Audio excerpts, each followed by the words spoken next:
So Scale75 is a brand that makes quite a few different things, but specifically for us, we've concentrated on the paints before, so the artist range of paints, and they've done really well. I mean, it brings you back to the fundamentals of paint and understanding paint, and we've expanded it with a few of their other products. So I'll bring them up here and I'll show you what they are.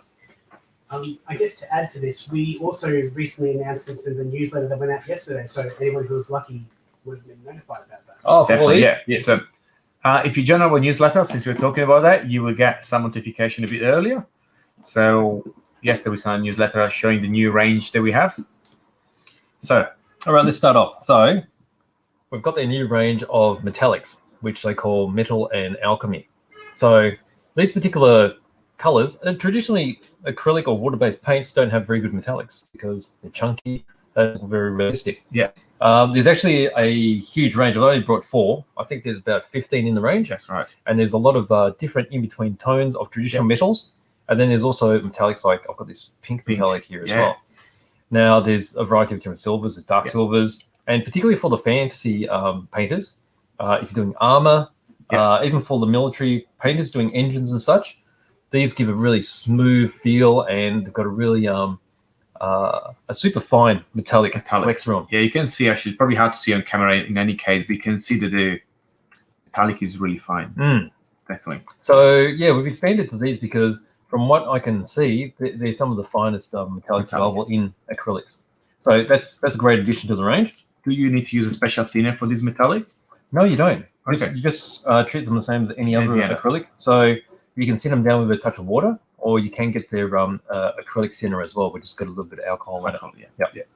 Okay, so we've got that. And then next we've got some of their, I guess, scenic type. Yes, that's a very interesting range. Yeah, so again, there's a large range. So I've got a few here. These are the pigments. So pigments are basically, it's a powdered color without any paint base in it. So quite often you use these towards the end of your build to give that dusty effect. Or you could even mix it in with a master solution, like a clear, and you use them in a wash. Right. So it gives it that sort of a dirty, dusty texture, a bit of texture, really. That's right. Yeah. So we've got those in a variety of colors. I think there's about 15 of those colors. From there, we've expanded to washes. So these are oil washes, right? Yes. So these are oil-based washes, which are like enamels. So they're very popular now because with the use of acrylic paint, acrylic washes tend to not flow as nicely as an oil-based wash. And also water-based washes tend to, once they're dry, you can't manipulate them because they're set. Yes. With an oil wash, once you apply it, you've got time to move it around. Yeah. Then also when it's fully set and dried, you can still manipulate it with thinner. Yep. Yeah. Which is this one here. So got the odorless thinners here. So this is a oil-based or enamel thinner, and being odorless, so it's got a slight smell to it, but it's much less as the standard stuff. Standard stuff can give you a really big headache. Yeah, definitely. So your advantage of using acrylic is because of low odor, and then you can still use these oils and this odorless thinner and still not have too much smell. Yeah. So that's a great range there. So really happy to have these. So there's all the different colors. There's a big range again. Yeah. So you got all the rusts and different grays and blacks and browns. Okay, with that, there's different, like this is a wet effect.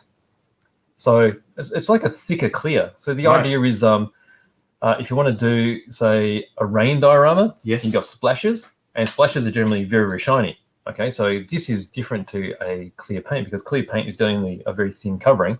This has a lot more texture to it. Right. So you can add little drops and such. It'll be interesting to see a tutorial on this one. Yes. Actually. Yes. And then you've got a thicker version as well. So this is called water and puddles. So you can see how the material is thicker there. Yeah, definitely. So the idea is this one, you can actually pour it within little divots and it will set solid. So like 1 mil, 2 mil. Yeah. You can make dead flat puddles and such. Yeah. So you can use those in conjunction with each other or just one by itself. And then we've got I guess you call these the ground covering. Yeah. So this is like the mud. So you can just sort of see it's really, really thick. Yeah. So it's chunky for getting all your really rough textures on the surface. And then again, that's available in a whole variety of different colors. So there's a dark brown. You got them all the way to a light gray. Yes. which is meant to look a bit like a concrete type finish. A bit more sandy stuff as well. Yes, That's yeah, right. yeah. And then with that, there's these big sets now. So we've got 3 of the 4 sets. So this particular one is the autumn set. Let's jump on the top camera so we can see actually everything that is included here. So the idea with these is in this box, it gives you absolutely everything to complete base work. Okay, so you've got the pigments, which I showed before.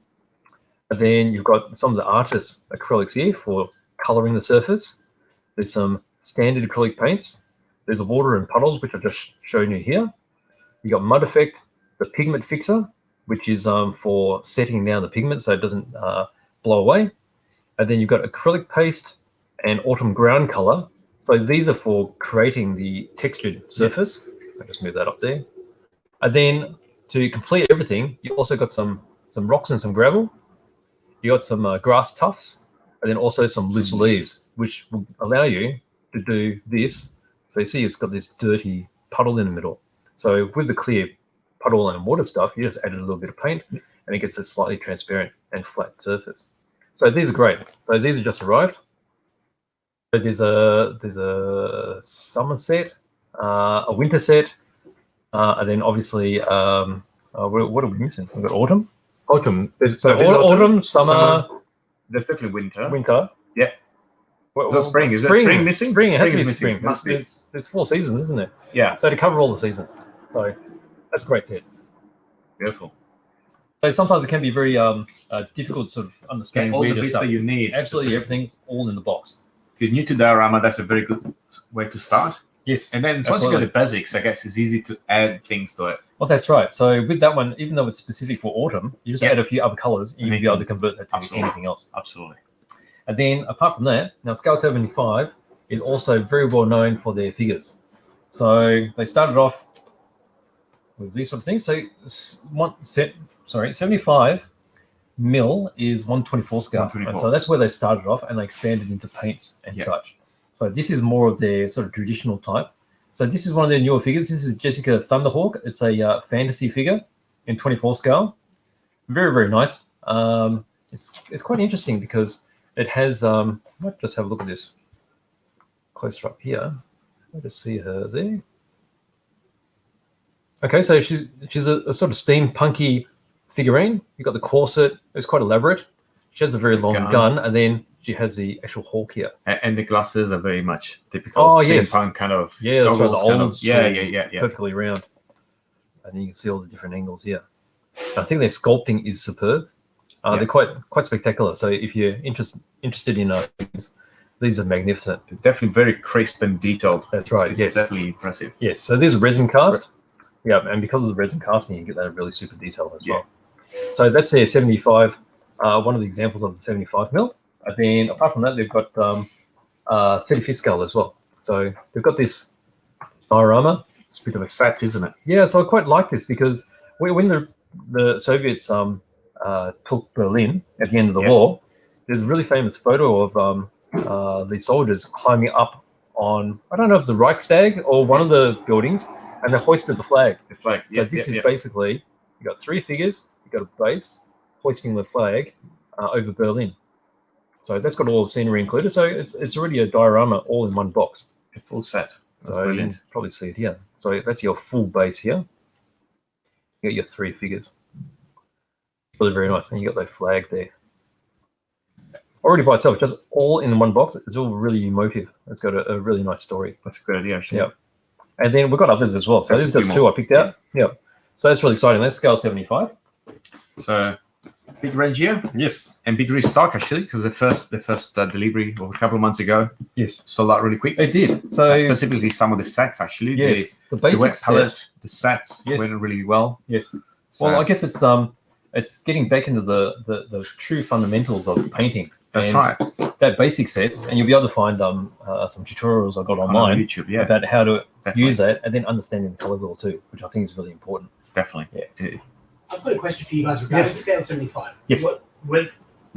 Because of the paints, were they more the models first or the paints first? Which The came models, first? I think they're the models first, because Scale 75 sort of fits in with figurines to start with. And from memory, they were crowdfunded. So I believe most of their projects are run through some kind of crowdfund campaign. Yes. They've got a And new one on at the moment. That's right, and they've got a new one up for a new range. Yes. So Yeah. interesting concept and a It really is. good product. Yes. And Definitely. very well supported too. Yes, that's right. Yeah. Very nice stuff.